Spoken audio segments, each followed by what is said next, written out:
அவர் தள்ளி விடுறாரு. நாங்கள் அப்புறம் பண்ணுறோம்.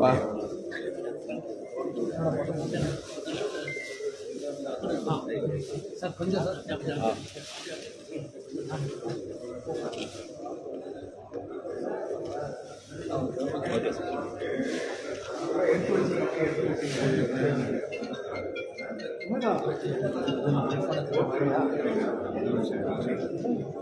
கொஞ்சம் தள்ளி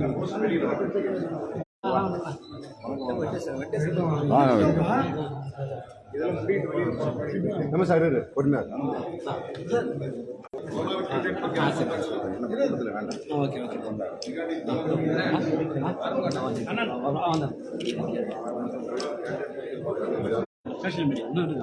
தலைவர் வீடியோ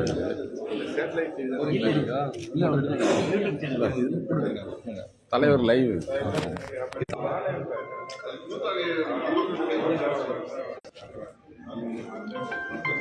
கர்நாடகத்தில் முதற்கட்ட வாக்குப்பதிவு நாளை நடைபெற இருக்கிறது. நேற்று பிரச்சாரம் ஓய்ந்தது.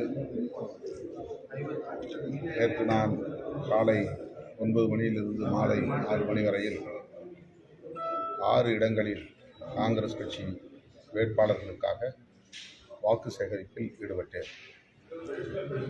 பெங்களூர் ரூரல் வேட்பாளர் DK சுரேஷ் அவர்களுக்காகவும், பெங்களூர் தெற்கு சௌமியா ரெட்டி அவர்களுக்காகவும், பெங்களூர் சென்ட்ரல் மன்சூர் அலிகான் அவர்களுக்காகவும், 3 வேட்பாளர்களுக்காகவும் 6 இடங்களில் நான் தமிழ் மக்கள் பெருவாரியாக வசிக்கும் பகுதிகளில் பிரச்சாரத்தில் ஈடுபட்டேன். தமிழ் மக்களிடையே நல்ல வரவேற்பு இருக்கிறது. காங்கிரஸ் கட்சி இந்த தேர்தலில் கணிசமான இடங்களில் வெற்றி பெறும் என்று நான் நம்புகிறேன். கர்நாடக மாநில அரசு ஆட்சிக்கு வந்த இந்த 1.5 ஆண்டுகளில் அனைத்து தரப்பு மக்களின் நன்மதிப்பை பெறக்கூடிய வகையில் கொடுத்த வாக்குறுதிகள் அனைத்தையும் நடைமுறைப்படுத்தி வருகிறது. பெண்களிடையே மிகுந்த வரவேற்பு உள்ளது. எனவே இந்த முறை 15 இடங்களுக்கு மேல் காங்கிரஸ் வெற்றி பெறும் என்று அரசியல் கருத்தாளர்கள் கூறுகின்றனர்.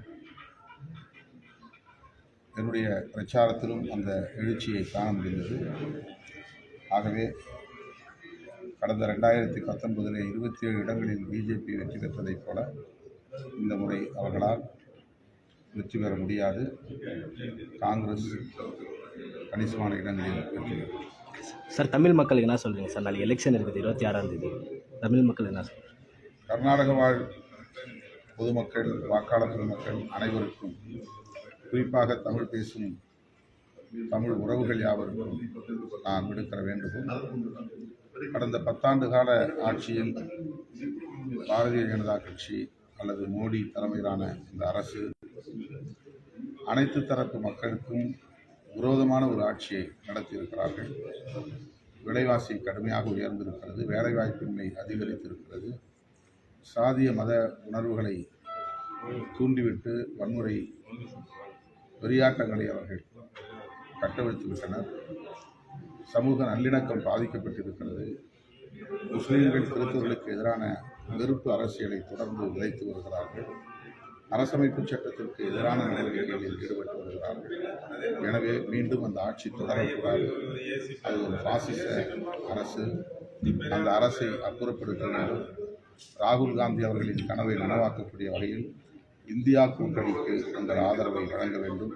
கைச்சின்னத்திற்கு வாக்களித்து காங்கிரஸ் கட்சியை வலுப்படுத்த வேண்டும்.